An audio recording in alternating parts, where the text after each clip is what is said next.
There's one very simple thing that we need to do to gain a lot of spiritual happiness and peace and move towards liberation, and that is to see our mental formations as empty, void, dependently arisen, and not to be caught up by them and take them seriously. I see this again and again, people caught in mental formations and causing themselves a great deal of suffering. See it often in the case of people who leave a meditation retreat early. It's generally they're chased out by their own mental formations. Something begins percolating in their mind and they take it seriously and they feel they have to go and tend to business right now. You know? And very often, as soon as the person stops meditating, they realize, oh, that was just a bit of nonsense. Where'd that come from? You know? So, what are these mental formations, and what function are they, and why are they troublesome? Mental formations are sankharas in Pali. For those on the book study, Tenisaro's translation is fabrications, referring to the same thing. Formation or fabrication are both probably equally valid. The name sankhara means something compounded, something built up. The verbal root is karoti, to make or do, and sang is a prefix that means together with. So it's things that the mind cobbles together. It's one of the 5 aggregates. It's a normal and essential part of the mental equipment. And sankharas used properly in their proper place are essential. You know, we couldn't function in the world without mental formations, without thinking. One of the characteristics of an arahant is that he or she thinks only what he or she wants to think and does not think what he does not want to think. An arahant is a master of the pathways of the mind. So it's not the case that an arahant has no sankharas, but he would only have those sankharas that he wishes or wills to have. And you can think easily of how useful the sankharas are. We have to think and plan and organize, and we do these things with the mind. But where it becomes problematic is that, not being arahants, we are not fully masters of the pathways of the mind. The mental constructions often easily run away with us. And this is especially the case when you're trying to quiet the mind, when you're trying to meditate. It takes some diligent practice and persistence to tame the mind, to train the mind. The mind is used to having its head, to running loose. It's like an analogy given by the Buddha, taken from his background in the Indian warrior caste, is how they train a wild elephant for the royal service. They get a wild elephant and they chain it to a post with a long length of chain and leave it. And the elephant will rampage and roar and try and break loose and be completely unruly. After a while, it settles down from doing that and just paces around in a circle around the post. And then finally it goes and lies down beside the post. And then they can take the chain off and begin training the elephant. It's now domesticated for the royal service. And he says this analogy is like the mind. You try to train the mind. The post is the object of meditation, the breath or the kasina or whatever the contemplation may be. And the chain is mindfulness. And as long as you initially keep the mind chained to the meditation object, even if it roars and rampages and runs around, you can't get too far away. You keep returning it to the point of contemplation. And eventually it will settle by stages into being completely at peace with the object of meditation.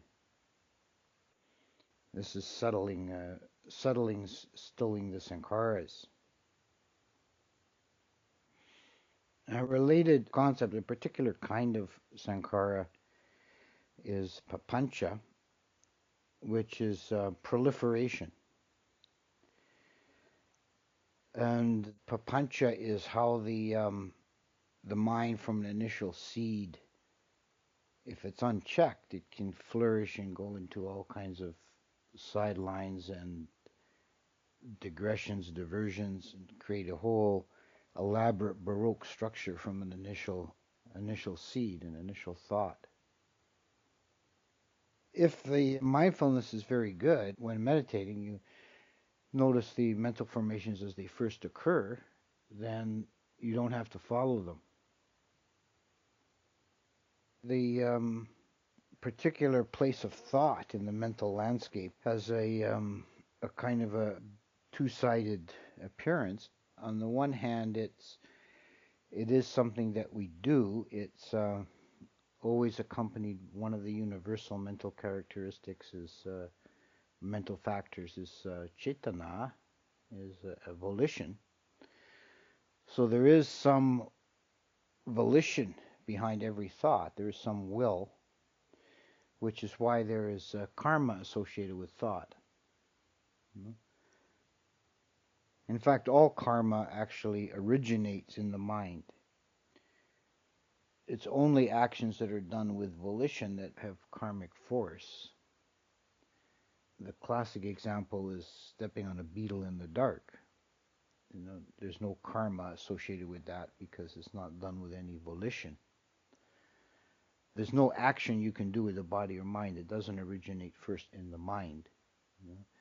And we make karma with speech and action, but also with mind, and it originates always in the mind. So the mental formations have an aspect of volition.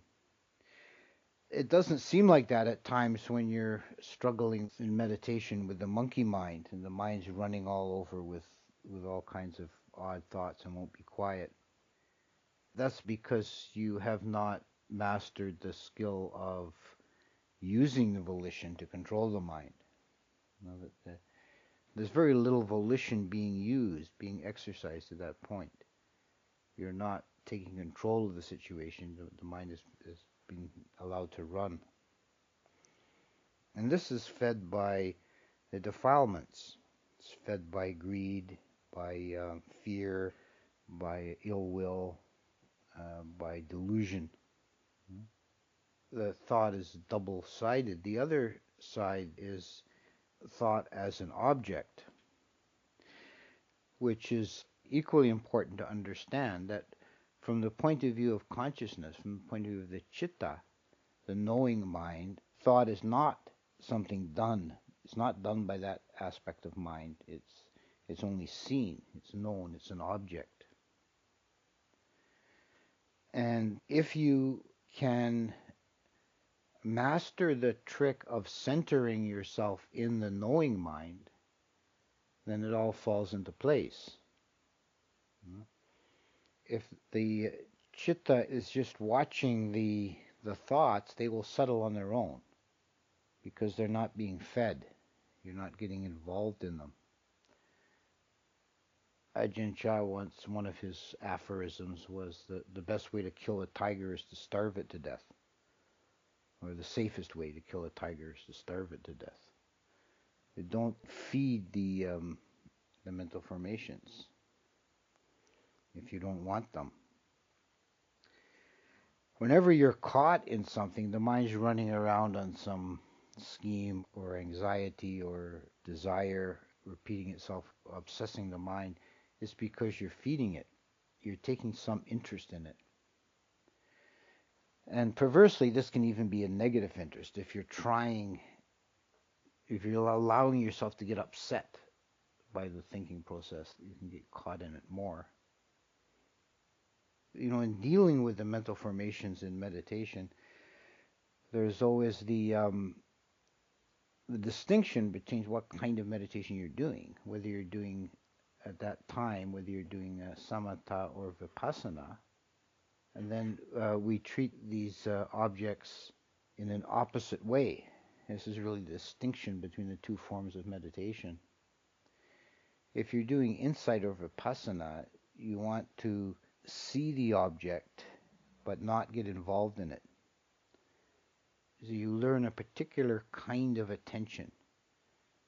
Sometimes vipassana or insight is translated as investigation, and that's got some merit, but it can be misleading as well, because it's not an investigation in the sense of trying to figure anything out. It's trying to know things directly in that moment as they actually are. So the mental formation is seen just as a mental formation. And one of the phrases that comes from one of the modern teachers that I think is very useful is that one should pay attention to the process, not the content. It's not what you're thinking about that's important. It's just the fact that you're thinking, to see the nuts and bolts, the mechanics of how that works. This is seeing it with insight. And with insight meditation, vipassana, remember the rule also that nothing is too trivial to miss, but nothing is so important that it has to be held. This is a characteristic of equanimity, the middleness about that applied to the objects, that each object is treated with the same weight and it's just seen as a process and let go. If you're doing a samatha meditation, the mental formations are treated differently. The practice here is non-attention. You disregard them and try to keep your consciousness stable on the object of meditation. And remember that samadhi, which is the prime quality you develop with samatha meditation, samadhi is explained as stability or stillness. We're not narrowing the mind. You're not trying to screen things out. You're trying to keep the mind still so it doesn't wander. The elephant is lying down beside the post. So when other objects arise, we just disregard them. The mind will, for a long time, still keep throwing up formations, and you just disregard them. This is generally considered to be, for most people, is an easier meditation than vipassana. That's why the traditional progress of teaching in the suttas and in the traditional form is to begin with samatha before taking up vipassana. We find often with meditators in the West, many of them come from a background where they have learned meditation first in the vipassana form, either the Goenka style or the Mahasi style, and they often find it very difficult to take up samatha initially. Eventually they can get over it, but the difficulty they encounter is what is actually, for someone who's starting with it, it's fairly straightforward, is the idea of disregarding or non-attention, the art of non-attention. Because they've been told to pay attention to every mental event, which is correct in the vipassana, but it will just bog you down, block your progress if you keep falling back into that when you're trying to do samatha. You have to learn the art of non-attention, of disregarding the formations, letting them settle by themselves in the background. Keep bringing the object of meditation to the forefront of consciousness. And there are practices that you can usefully take up where you use mental formations as a form of contemplation, as directed thinking. There's many of them listed in the Visuddhimagga, the contemplation of the Buddha, the Dhamma, the Sangha, of devas, of virtue, contemplation of the repulsiveness of nutriment, contemplation of death. All these are kind of a meditation where you're using directed thought to contemplate some particular aspect of Dhamma. And there are variations of this too, using thinking. Often it works well with walking meditation. Take some particular teaching that you want to think about, contemplate, or gain a greater depth of understanding. Something like dependent origination, or the five aggregates, or eightfold path, and something that's easily broken up into factors, and contemplate them, think about them as you're deliberately kind of asking yourself questions about it and trying to work it out. This kind of directed thought that can be used in a Dhamma for progress in Dhamma. So don't make the mistake of thinking sankharas are bad and no sankharas are good. This is too simplistic. For the right purpose and under control and at the right time, sankharas are very positive and useful. But when they're not well disciplined, then when they're running wild, the elephant is raging, then it can cause you not only a distraction, but can cause you actual suffering. And people suffer a great deal because of their own mental formations. And there's even like psychiatric disorders that are essentially classified, things like obsessive compulsive disorder, anxiety attacks, depression. Now, these are all the result of mental formations. These are mental formations gone awry in one way or another. And everyone who's not yet an arahant will suffer to some degree from this sort of unchecked mental formations. The only perfectly sane individuals are arahants. The rest of us have some degree of trouble. Now, talking about unchecked mental formations and insanity, yeah. And this can be actually kind of exaggerated in meditation, and particularly on a longer retreat. It's one of the sort of traps, is getting caught in your own sort of circular mental formations. It doesn't only apply to meditation. It happens, all the time. We get caught in these things. There's a Thai story of one of the Ajahns tells the story, but it's like a traditional Thai story.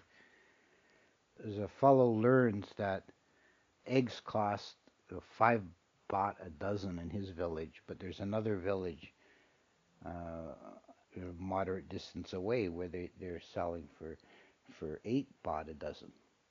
So he thinks, well, that's the way I can make some money. So he buys up all the eggs he can in the village, and he carefully packs them in a sack and carries them, and he's walking towards this other village, and he's going to sell them. And halfway there, he stops for a rest under a tree, and he's thinking, boy, this is going to be great. I'm gonna make all this money. Then I'll go back to my village and buy more eggs, and then maybe I'll have to buy a cart to carry them in. And then, I'll have, maybe I'll get some guys to work for me, and we can just keep running eggs around the countryside looking for where they're get the best price. And pretty soon I'll have enough money. I'll be able to buy some land, and I'll have a nice house, and I'm sure I'll get a pretty wife when I've got all that stuff. Then the wife will start nagging me, and she'll try to tell me to work harder, and he gets angry at his imaginary wife, and he lashes out his leg to kick her, and he breaks all the eggs. He kicks the sack. This is like the mental formations running away and playing havoc with your life. And in meditation we can get caught in all these kind of elaborate, because you're trying to quiet the mind. The mind doesn't want to be quiet, so it'll throw up all these formations. And as I said, their seed is the defilements. They're either greed. You're running off into various fantasies about all this wonderful things you're going to do when you get out of retreat, or anxiety and fear. You're thinking of various dangers and horrible things, and maybe I should go home right now. I can't remember if I left the stove on or health. People get obsessed and worried about their health, every little ache and pain and itch, and so, God, it's that cancer. And then the mind can't let that go. There was one young guy here years ago who he was on a retreat. He came and told me that he had to go to the hospital. He had a bad bellyache. And I knew it was in his head, and I couldn't convince him. And he says maybe it's appendicitis. I made the mistake. I had a medical book, and I looked up appendicitis, and I started reading. I shouldn't have done this. I started reading it out, and oh yeah, I've got that. Like every symptom, right? So then he goes into town, and they check him out thoroughly at the hospital. They can't find anything physically wrong, but he told me later, like the doctor said, the doctor was kind of puzzled because there's nothing physically wrong, but I've got to describe every symptom exactly of appendicitis. So they told him, well, you better stay in town so you're close to get to the emergency if you have to. So that was the end of his retreat. But this is mental formation. This is one of the ways mental formation runs away with you. Or delusion. You can get all kinds of strange ideas take over the mind. There was another fellow here who told me he was staying in a tent. We had like a group retreat going, and he was staying in a tent. And he told me that he was really having trouble with fear. And I said, well, what are you afraid? Are you afraid of animals? Which is kind of it's not, we don't really have so much dangerous animals here, but it is sort of a rational fear. So, the fear of wild animals. But he says, no, I just keep thinking that if there are UFOs abducting people, it's kind of remote places like this. And he'd worked himself up into the fear that he was going to be abducted by aliens.